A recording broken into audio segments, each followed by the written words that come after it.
Are you okay, Chris? Ah, oo. Okay lang ako. Ayoko lang lumabas, Bel, dahil baka magkawalaan tayo. Napakaraming tao. Kahit saglit lang po, Daddy. Please. Bel, huwag ka nang magpumilit. Sige na po. Please. Please. Di ba nga ayaw ng daddy mo? Makinig ka na lang, okay?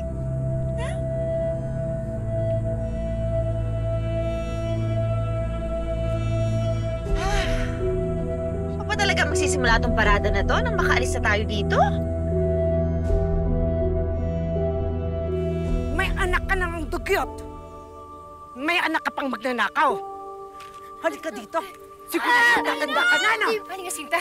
Parang awan niyo na po. Huwag niyo po ipakukulong yung anak ko. Ako na po magpapalusa sa kanya. Tumigil ka! Huwag mong kinukonsinte.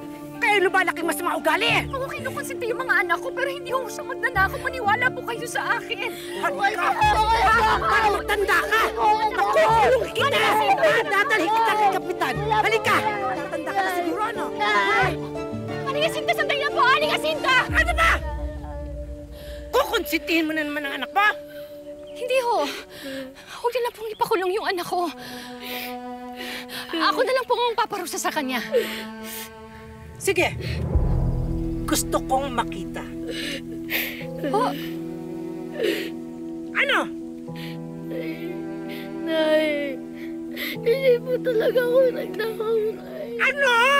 Ipon ko po yun. Hindi po ako yung nagtakaw. Pero ako po yun, Nay. Wala po kasalanan, Nay.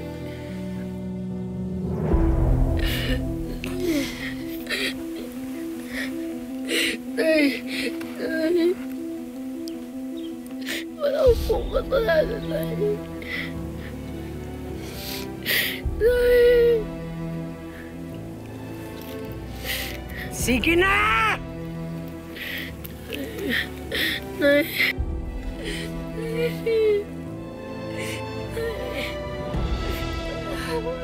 Nay. Hindi kita pinalaki na magsinungaling! At lalong hindi kita pinalaki na magnakaw! Yan! Magtatanda ka na naman siguro, no?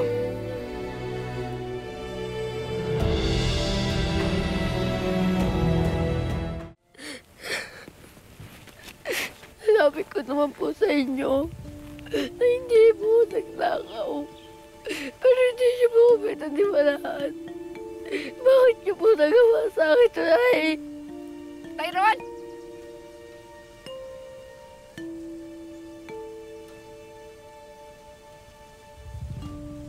Tyron! Tyron, anak! Tyron!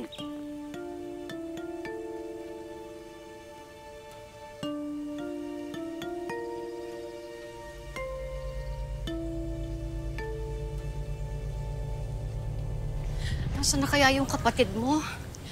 Kasalanan ko to eh. Alam ko may kasalanan siya, pero hindi ko siya dapat pinalo. Nay, kasalanan niyo ni Aling Asinte. Aling Sefa, baka ho nadaanan ninyo si Tyron? Ay, hindi eh. Nahabol ko nga siya kanina dahil ibibigay ko ito sa kanya. Ano po ito? Buksan mo.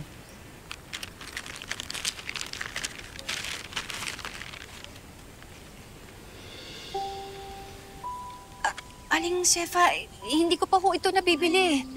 Huwag kang mag-alala. Hinulugan tsaka pinagtrabahuhan niya ni Tyron. Ho? Ginawa po ni Tyron yun? Oo. Gusto kang surpresahin eh. Alam mo, ang swerte mo sa batang yan. Mahal na mahal ka ng anak mo.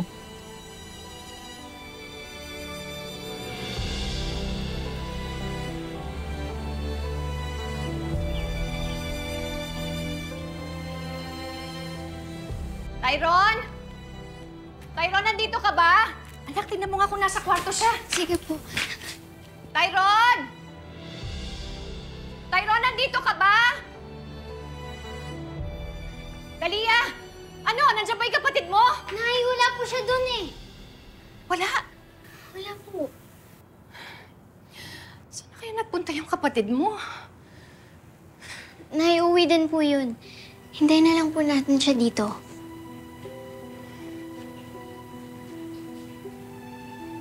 Teka lang, Talia. Ang sabi sa akin ni Aling Sefa, sa kanya daw galing yung pera ni Tyrone.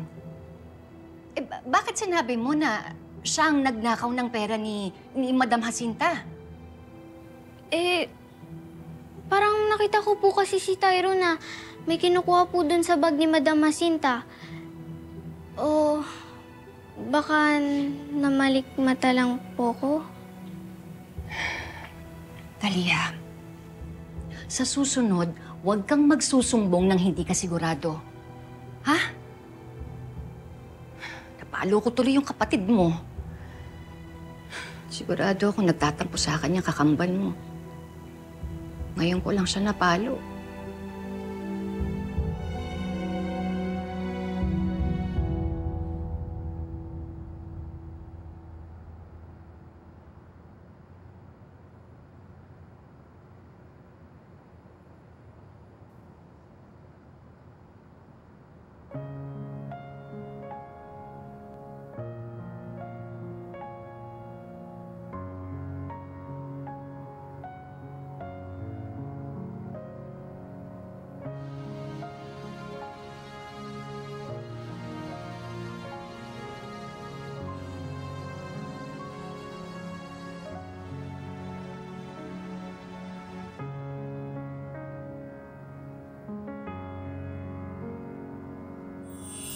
Gusto niyo po, Nay. Ako na po magbasa sa inyo.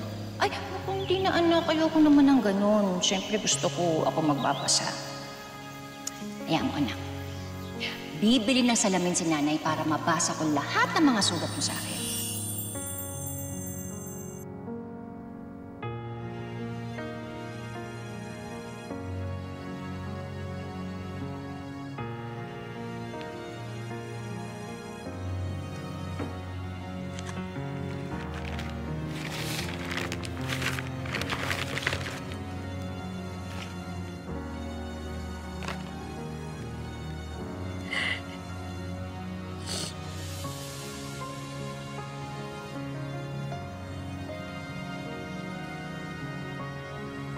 Para kay nanay, na pinakamagandang bulaklak sa lahat. Hindi po malalanta ang love ko po sa inyo, Nay. Mahal na mahal kita, Nay.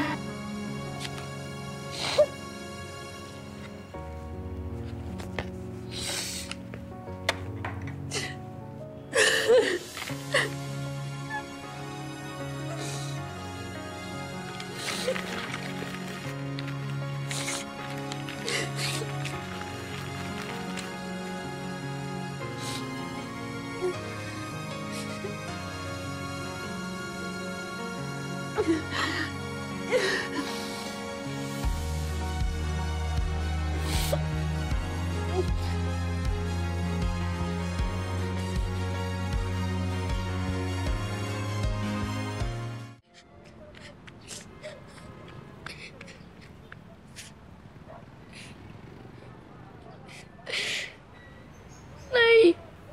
Uy, Tyrone! Saan lakad natin?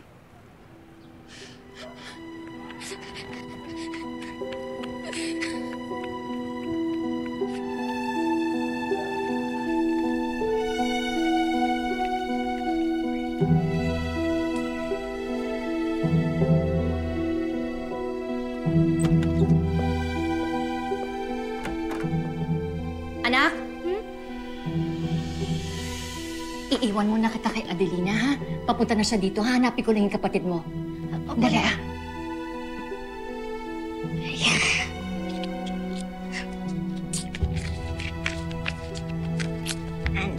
May pambili na din ako ng whitening lotion. Sana pumuti na din ako kagaya nila Nanay at Tyrone.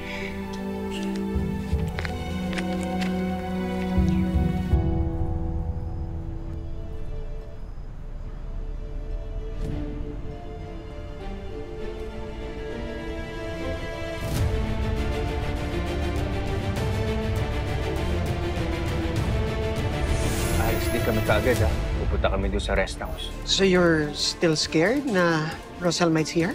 Mommy, Honey, come on. It will be fun. I don't want to! Ewan ko ba? Ang bilis ko mairita dyan sa Bel na yan. Palibasa kasi, hindi ko naman siya anak. Nakita mo ba si Bel? Iniwan ko lang siya dun eh. Sorry, pare, hindi ko napansin si Bel eh. Totoo ba? Naglaya si Tyrone kaya mo siya hinahanap. Oo, napagalitan ko po kasi eh. Basta na pa yung batang yun? Gusto mo?